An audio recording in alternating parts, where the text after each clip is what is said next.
Hello and welcome to Asia Calling, your window on Asia. In today's program, Myanmar's most famous comedian, free to make fun of the powerful.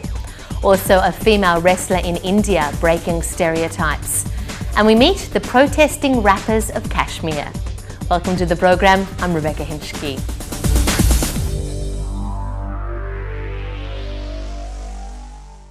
Land grabbing in Cambodia has reached an unprecedented level.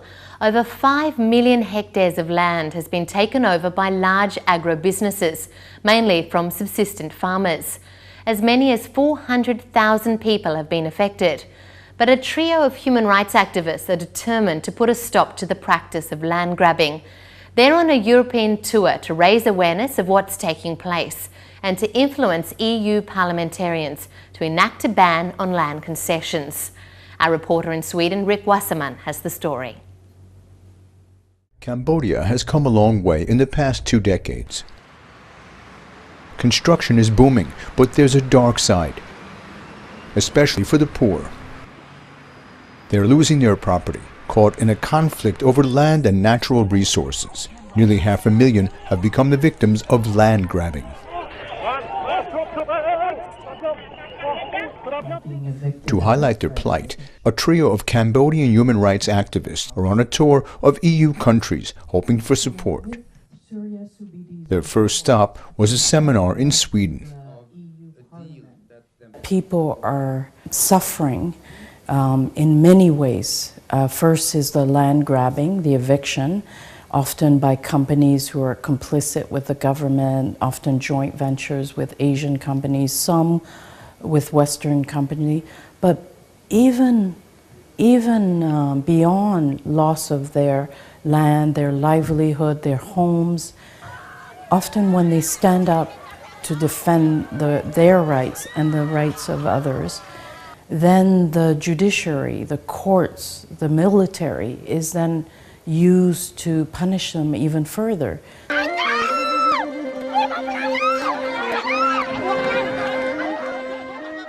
This was blatantly evident in the case of the residents of Boingkok Lake.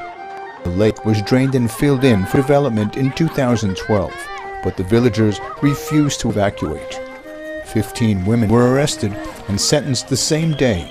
They received 2 to 5 years in prison, just for being farmers. Cambodian people, we call ourselves Net Srai, like a farmer. So the word farmer, Net Srai, suggests that you have to have Srai, you have to have farms. Lawyer and activist Yang Virak explained that as much as 25% of Cambodia's most fertile farmland has already been sold off, mainly to foreign speculators and sugar growers. Hearing of the plight of those evicted, some of the audience were moved to tears. Yang Virak's organization, the Community Legal Action Center, provides free legal services for evicted villagers.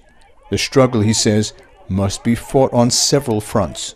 The combination of both our legal aid representation together with the people themselves, collective actions to demand justice for themselves. The combination of this can secure a bit of result, and a positive result.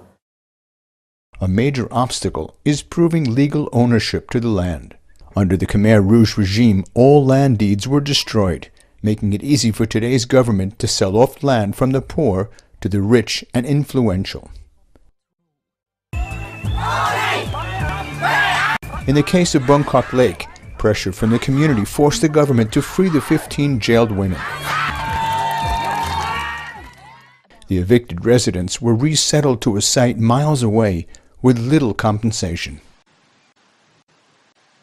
While Veng Virak is off on a TV interview, Ali Pilorgi and her colleague Es Sarom are on their way to meet EU parliamentarians. They want sanctions enforced against European companies implicated in land grabbing in Cambodia.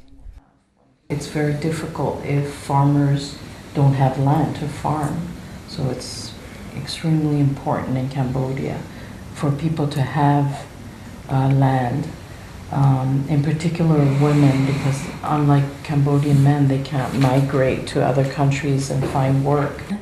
After trips to Brussels, Paris, and Germany, the group can now show some progress in the form of a strongly worded statement on land grabbing made by the EU Parliament.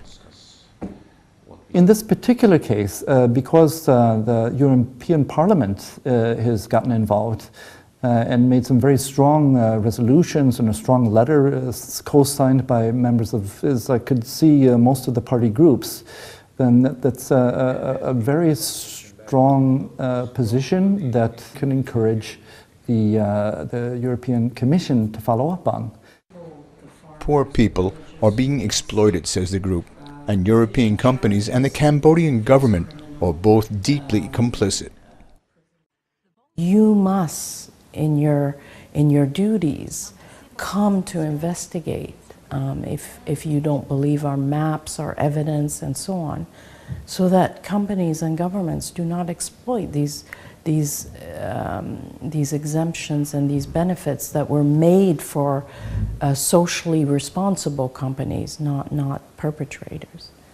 The team of activists has been on the road for nearly 2 years, visiting as many Western countries as possible. They'll continue, they say, until they stop the land grabbers. From Sweden, this is Ric Wasserman for Asia Calling.